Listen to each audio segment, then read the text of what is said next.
Yes, hello, you're so much welcome to today's tutorial, and I still remain your shoemaking made easy tutor, Oduro Limbojibola. Today we are going to continue with the second part of this video. If you have not watched the first part, so I need you to use the link on the screen to go ahead and access the video. For the first part, we have actually done the blue part of this particular design, which is the strap, and we'll be going right now into that white section, which is by the side of the pattern. If you're watching for the first time, all we do is make shoemaking easy and simple. All I need you to do is sit back, and I'm gonna be right back. Alright, in my last tutorial, I have actually explained how to know what length to use here. And of course, the length we are going to be using is 9 centimeters. Please, if you have not watched the previous video on how to create this beautiful, double strap or double buckle sandal, I'm going to suggest that you go ahead and check my previous video on how to create the strappy part, which is actually, like you can see in the picture, the brown part of the design. So now for the inner part, I've taught us how to create the outer part, the length for the outer. Now for the inner part, this is what is going to be happening. Definitely, since we cannot use this particular, we can't use the same points that we use. We can use the same points here, for the inner part, because if you look at the design, you find out that this edge is wider than this inner side of that, white part. This side is the white part or the blue part. You understand? It depends on the combination of colors you intend to use. So now we are going to actually look at it. So I want to believe that this side is going to actually be stopping here. It's going to be stopping right here. So, and then it must not disturb the ankle. It must be away from the ankle. So let's say it's about 2 centimeters away from the ankle. So let's say we are considering this side that is going to stop on that side, and the strap we created the last time was going to climb on top of it that way. You understand? It's going to climb on top of it. This was the strap we created. So go and check that. It's so cute.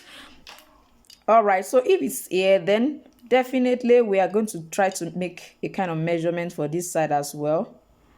So we are actually going to be looking at about 6.5 centimeter, because by the time it goes this way, of course, it's going to be around here, and this one is going to extend towards this side. So let's say we are going to be using about 7 centimeter or 6.5. It depends on them, on how wide you want this side to actually look like. So now that I have 9 centimeter by 7 centimeter, what do I do? I'm going to go ahead and create a trapezium with this particular dimension. Now I'm going to be having my 9 centimeter right here. This is 9.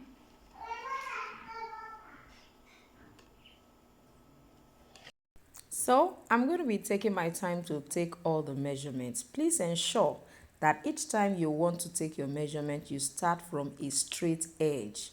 Don't just place your ruler in the middle of your cardboard to create your pattern. So I have 9 by 7 centimeter right here. So I'm still going to end up reducing it. Now I'm locating the midpoint and trying to make that side 7. Don't forget, it was initially yes, so I just want you to see it in reduce one side to 7 and the other side is 9. So you can see I have 9 and I have 7. Just trying to create a trapezium as in trying to create a trapezium right there. With what we have right here, you can see my trapezium 9 centimeter by 7 centimeters. So this is what I'm going to be using to create my side, the side of this particular kid sandal. Now if you look at what we have there, you'll find out that, let me try to reduce this so that it will be easy for me to show us. Now if you look at this, you find out that the design is actually having this trapezium side is what will help us to, you know, arrange how this side will look like. That is what it will do. Now, and this other side, we are going to be having, if you look at it, you have a, like, there is a strap attached to that side, like a strap attached to that side, while the other one has an opening. So there's a strap here, something that looks like this here, then this side has an opening. So how do you do that? That is the next thing. And then what width are we supposed to use on this other side and this other side? So I am going to be suggesting, permit me to suggest, that you should ensure that the opening is wider than whatever your side is. Let it be wider. So now that we have 9, if I use 2 and 2, that is 4. It means the middle will be 5. I think that's quite wide. Let's say I'm using 3 and 3. That is 6. The middle will be 3. No. So let's go with 2.5. I just want the opening at the middle to be wider. I want it to be wider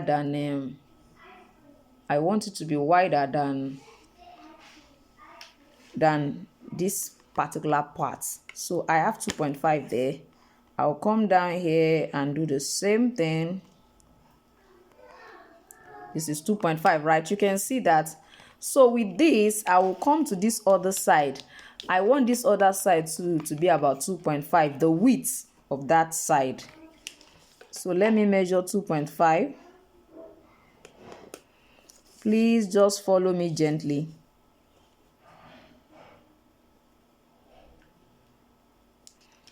So join it together. Don't mind the fact that I've not worked on the trapezium. I will. Now you can see what I have. So this is already giving us the shape for this upper part. Now for the opening, what do I do? I'm going to also measure like I measured initially, 3. And also on this side, where is my 3? 1, 2, 3. This is 3.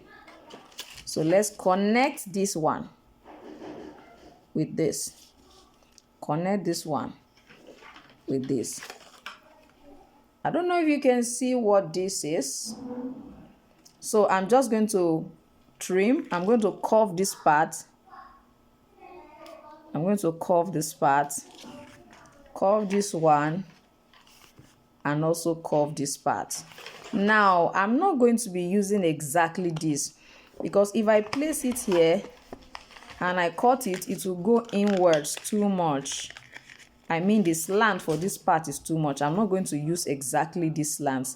So I'm going to try to use this side straight down. Permits me to do that way.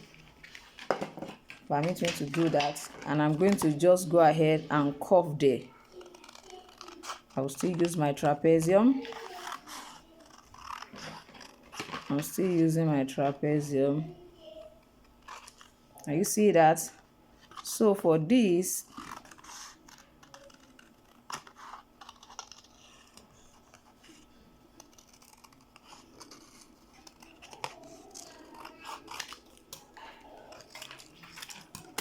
can you see what I have?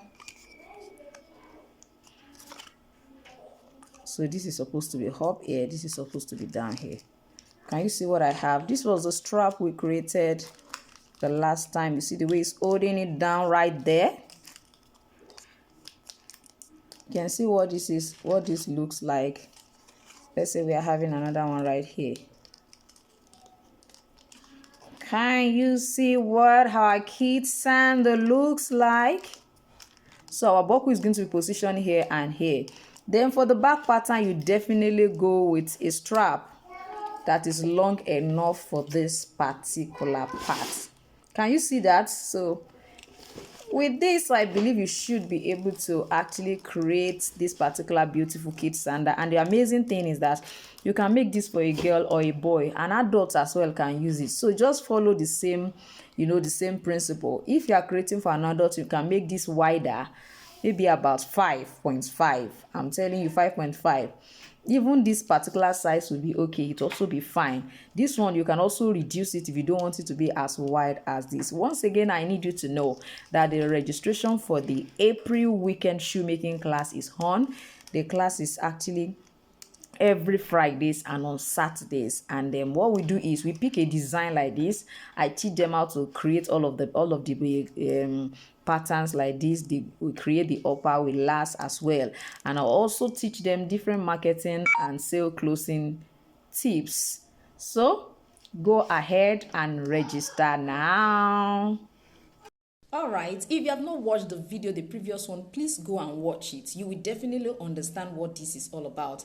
And then for the weekend class, you can go to the comment section and then use the link right there to register. So let me know if you would like to see the full lasting process and upper, creation process of this particular beautiful sandal. Thank you so much. I will see you next time. Bye.